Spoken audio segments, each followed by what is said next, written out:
What's going on, y'all? Sean of Math Swap Tutoring here with another math challenge. It reads as follows.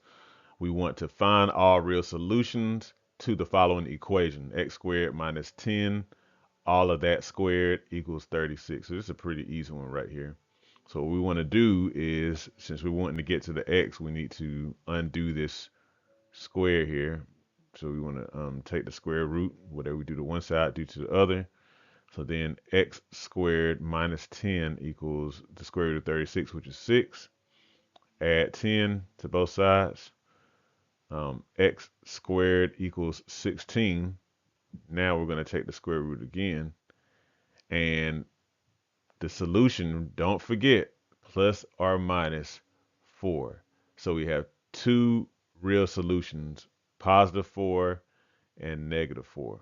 Short and sweet. Let me know if you got this. Make sure you like and subscribe and have a good one. Hey, thank you for watching this video. If you need math tutoring or you need SAT math help, look in the description to find out how you can sign up today.